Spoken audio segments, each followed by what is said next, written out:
Episode शुरू होता है। साकुरा को एक्सेसरीज के बारे में बात करने स्कूल बुलाया गया होता है। टीचर कहते हैं नासुमा की एक्सेसरीज बनाने से दिक्कत नहीं है, लेकिन पेरेंट्स के कंप्लेन पे स्कूल को एक्शन लेना होगा।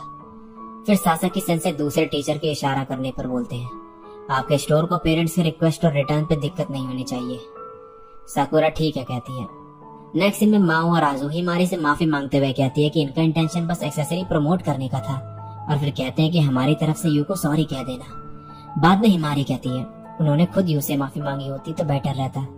फिर ये सोचती है कि यू को सपोर्ट देने का ये बेस्ट टाइम है, और कहती है ऐसे मोमेंट के लिए मैं उसकी लीगल वाइफ हूँ। इसे यू दिखता है तो ये इसकी पीठ पे मारती है। यू कहता है इसे दर्द हुआ तो हिमारी बोलती है ये तो नॉर्मल था। यू ओके बोलता है और यहाँ से चले जाता है। हिमारी मन में सोचती है कि यू अभी भी लो फील कर रहा है, कोई बात नहीं, ये बस एक बड़ा ड्रीम में छोटी सी रुकावट है। नेक्स्ट सीन में यू शिंजी के साथ बैठा होता है। ये बोलता है कि ये समझ आ गया है शिंजी ने माफी क्यों मांगी थी। शिंजी कहता है तो तुम मुझे मार सकते हो, ये तुम्हारा हक है। यू मना करता है और बोलता है इससे कुछ बदल नहीं जाएगा, और फिर कहता है अगर मुझे किसी के लव को सपोर्ट करना होता तो मैं भी शायद तुम्हारे जैसा ही करता।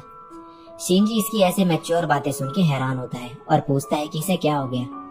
यू पता नहीं बोल के यहाँ से चले जाता है। दूसरी तरफ हिमारी और रीन यू के ऑर्डर्स और शॉप के बारे में बात करते हैं। हिमारी सजेस्ट करते हैं कि इन्हें मूड चेंज करने के लिए वीकेंड पे कहीं जाना चाहिए। रीन कहती है यू ने अभी ये सब फेस किया है तो क्या ये आइडिया सही रहेगा। हिमारी बोलती है कोई दिक्कत नहीं होगी। रीन कहती है जो कुछ हुआ इससे शायद परमानेंट स्कार रह गया हो। हिमारी इससे कहती है तुम्हें ये सब माकिशिमा ने कहा है ना, क्योंकि आखिर उसी ने ये सब किया है। ये कहती है क्या तुम मुझ पर डाउट कर रही हो, ये सच नहीं है। हिमारी कहती है क्या तुम स्ट्रेटेजी बना के बेवकूफ बनने की प्रिटेंड नहीं कर रही हो, तुमने तो स्टडी सेशन के टाइम पे भी सोने का नाटक करके यू को हक किया। रीन कहते है कि मैं कोई नाटक नहीं कर रही थी। तभी यहाँ पर यू बॉक्स के साथ आता है और हिमारी से पूछने पे बताता है कि ये सासाकी सेंसे के ऑफिस से आ रहा है। इस बॉक्स में रिटर्न किया हुआ सामान होता है। यू के क्लास में जाने के बाद हिमारी कहती है मेरा यू तुम्हारे जितना वीक नहीं है। रीन बोलती है मुझे तुम्हारे इस साइड से नफरत है। अब ये लोग एक्सेसरीज देख रहे होते हैं। यू कहता है कि इन्हें अब दोबारा नहीं बेचा जा सकता है। हिमारी बोलती है उन लोगों ने हमसे प्राइस के बारे में बात भी की थी, मैं ये एक्सेप्ट नहीं कर सकती। यू बोलता है हम और क्या ही कर सकते हैं, उन्हें लगता है कि हमने फ्रॉड किया है। हिमारी सोचते है कि अजीब बिहेव कर रहा है। मूड बदलने के लिए ये वीकेंड पे बाहर जाने की बात करती है। रीन भी सहमत होती है। यू कहता है कि ये अब ग्रेजुएशन तक एक्सेसरी नहीं बनाना चाहता। हिमारी कहती है मजाक मत करो। हिमारी ऐसा करने से इसे मना करती है। यू बोलता है कि सब इसे गुस्से वाली नजरों से देख रहे हैं और पीठ पीछे बात कर रहे हैं। हिमारी ये सब इग्नोर करने को कहती है तो ये बोलता है कि ये इतना मेंटली स्ट्रांग नहीं है, और कहता है इसमें कोई प्रॉब्लम नहीं है, ऐसा नहीं है कि मैं कम्प्लीटली क्विट कर रहा हूँ। हिमारी इससे आगे बोलने से मना करती है और इसे योगर्ट देती है। यू मना करता है। हिमारी जबरदस्ती करने लगती है और योगर्ट यू पे गिर जाता है। यू इसे साफ करता है और कहता है मैं सिर्फ ग्रेजुएशन तक काम बंद करने की बात कर रहा हूँ। ये कहती है मैं ऐसा नहीं चाहती हूँ, मैंने तुम्हें बताया था ना कि एक्सेसरी बनाते वक्त मुझे तुम्हारी आंखें पसंद है। ये कहता है क्या तुम कह रही हो अगर मैं एक्सेसरी ना बनाऊं तो मैं तुम्हारे लिए वर्थलेस हूँ। ये कहती है मैंने ऐसा नहीं कहा, मैं ये बस तुम्हारे ड्रीम के लिए कर रही हूँ। यू गुस्से में कहता है कि ये इसका ड्रीम है तो किसी और को इसे फोर्स करने की जरूरत नहीं। ये सुन के हिमारी एक्सेसरी का बॉक्स उठा के बाहर फेंकने लगती है, पर इससे हो नहीं पाता ये, और ये यहाँ से चली जाती है। नेक्स्ट सीन में हिमारी लेट हुई होती है। तभी यहाँ पर हिमारी आता है और पूछता है कि इसे क्या हुआ, तो ये बताती है कि यू को एक्सेसरीज ग्रेजुएशन तक नहीं बनानी।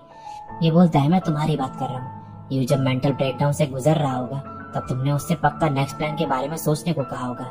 ये कहती है तो मैं क्या करूंगी अगर उसका पैशन खत्म हो जाए। हिमारी से समझाता है इसने कुछ गलत नहीं किया, और बोलता है कि यू को खुद से ये सब ओवरकम करना होगा, क्योंकि वही सर्वाइव करता है जो आगे बढ़ता है, और ये चीज दूसरों के सपोर्ट या कंफर्ट से मैनेज नहीं किया जा सकता। फिर ये हिमारी से बोलता है कि इसे यू के पार्टनर होने के रोल निभाना चाहिए, और इसे सोचने को कहता है कि इसे क्या करना चाहिए। अगले दिन हिमारी के सामने यू अपनी गलती एक्सेप्ट करता है। ये पूछती है कि क्या अभी भी एक्सेसरी के रिजेक्ट होने के बारे में इसका वही डिसीजन है, तो यू हाँ बोलता है। हिमारी गुस्से में बोलती है कि अगर ऐसे ही रहा तो ये इससे फ्रेंडशिप तोड़ देगी, क्योंकि यू की शॉप होना इसका भी ड्रीम है। और फिर ये बोलती है कि तुम ऐसे सेल्फिश होकर गिव अप कैसे कर सकते हो, अगर तुम्हारा यही डिसीजन है तो हम अब फ्रेंड्स नहीं हैं, सॉरी, लेकिन मैं तुम्हें छोड़ के जा रही हूँ। यू कहता है बोल भी कौन रहा है जो एक बार क्विट करने का ट्राई कर चुकी है। अब इन लोगों को बात ना करते हुए टाइम हो गया होता है। नेक्स्ट सीन में एक लड़की हिमारी से इसके प्लान के बारे में पूछती है तो ये बोलती है कि इससे कुछ काम है और यहाँ से चले जाती है। यू यहीं पे होता है और बाद में हिमारी को देखने भी आता है, पर वो चले गई होती है। तभी यहाँ पर रीन आती है और अगले सीन में रीन यू के घर पे वीडियो गेम खेल रही होती है। इसे सही से खेलना नहीं आ रहा होता। रीन कहती है ये मजेदार है ना? ये हाँ बोलता है। तो रीन कहती है मुझे पता चल जाता है जब तुम झूठ बोलते हो। यू बोलता है लास्ट वीक तक ही फन था, पर अब मैं वो सब और नहीं झेलना चाहता। ये बोलती है कोई वीक पर्सन 2 साल से हिमारी का फ्रेंड नहीं बनता। यू बोलता है तुम्हें इस चीज की चिंता करने की कोई जरूरत नहीं, तुम अनोइंग हो। मेरे और हिमारी के रिलेशन में तुम्हें बोलने का कोई हक नहीं है। मुझे तुम्हारा ये साइड बिल्कुल पसंद नहीं।